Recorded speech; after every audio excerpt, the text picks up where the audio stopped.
Olá, tudo bem?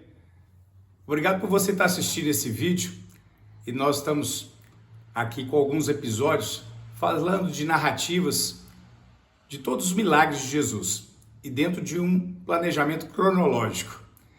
E você, à medida que está ouvindo e assistindo esses vídeos, eu convido você, se ainda não faz parte do nosso canal no YouTube, para se inscrever lá no canal e está gostando dos vídeos, replica isso aí também na sua rede social. E vamos conversar muito sobre esse tema e debater sobre ele. Hoje eu vou interromper a nossa sequência cronológica. Hoje é domingo de Páscoa. Então vamos falar um pouco desse que é o maior milagre de todos, a ressurreição de Jesus Cristo. Quando a gente está conversando sobre a ressurreição de Jesus, a gente pode ir ao encontro de refletir e de pensar sobre aspectos importantíssimos, mas vamos fundamentar em três: a questão física, a morte física de um corpo. Nós estamos falando também da questão espiritual, entendermos que além de um corpo, habita nesse corpo um espírito, e estamos falando também de todo esse contexto que é a questão da narrativa da vida, a vida como um todo. Entender isso vai nos ajudar a compreender o poder de Deus sobre a ressurreição de Jesus Cristo. O único que foi capaz, porque Ele é Deus e ressuscitou a si mesmo. Mas vamos compreender aqui uma coisa.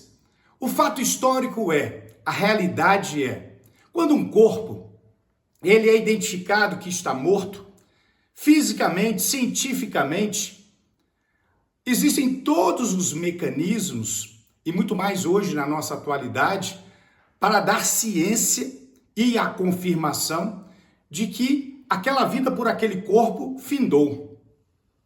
E Jesus foi dado como morto por 3 dias. Na sexta-feira ele morreu e o texto sagrado, conforme está no Evangelho de João, capítulo 20, Jesus ressuscitou. Ao domingo, 3 dias é mais do que tempo suficiente para o corpo entrar em estado já de total falência. Todos os órgãos já são impedidos de recuperação e começa uma degeneração contínua e deterioração de todos esses corpos.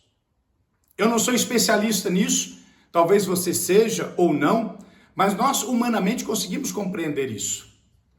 Mas vamos dar uma volta no tempo anterior. A Bíblia fala de outras experiências de ressurreição. Nós temos os casos no Velho Testamento, quando Elias e Eliseu também foram usados por Deus para trazer a vida também de outras pessoas. O próprio Evangelho, os Evangelhos fazem a narrativa da sogra de Pedro e fala principalmente do caso de Lázaro. Lázaro havia morrido há 4 dias. 4 dias. E quando Jesus chega até junto aos seus familiares, os seus amigos, já tinha transcorrido esse tempo. E Jesus simplesmente, ele declarou assim: vai até lá, tire a pedra, e quando tiram a pedra, ele declara: sai para fora, Lázaro. E sabe o que aconteceu? Lázaro saiu para fora. Quem é que pode fazer isso com alguém?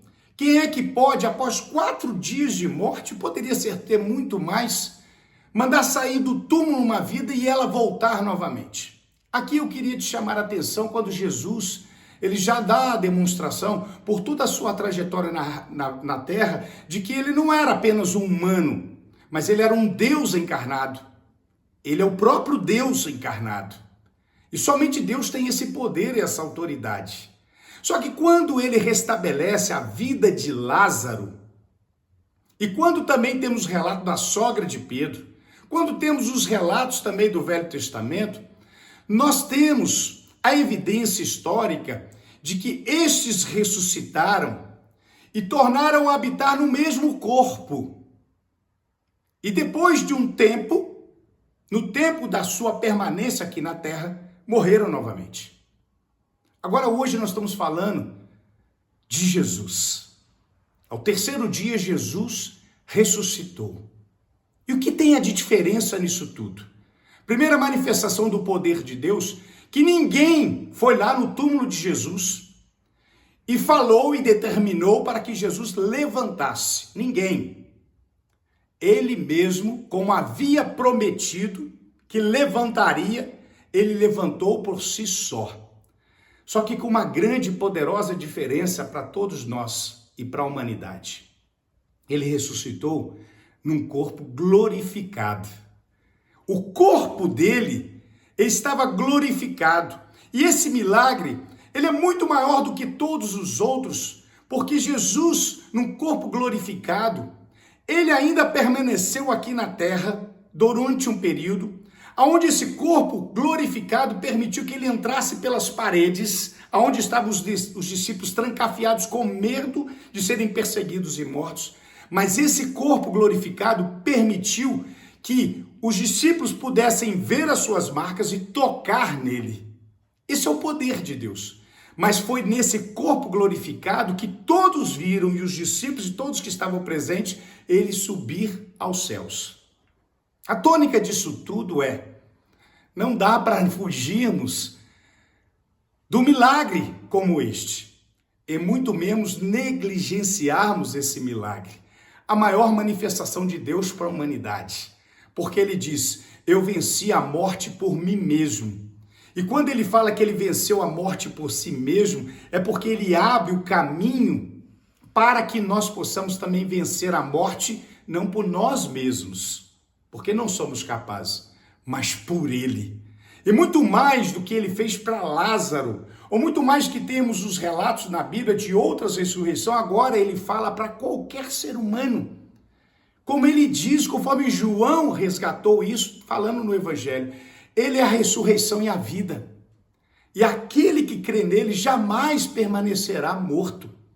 E a evidência disso tudo é que Jesus, ele quer dizer para você e eu, que esse corpo aqui, mesmo que ele quisesse, após a nossa morte, nos levantar, ele levantaria. Mas hoje ele quer muito mais. Ele quer que eu e você, ao morrermos para esse mundo, possamos receber um corpo glorificado para a eternidade, porque a prova ele já nos deu sobre isso.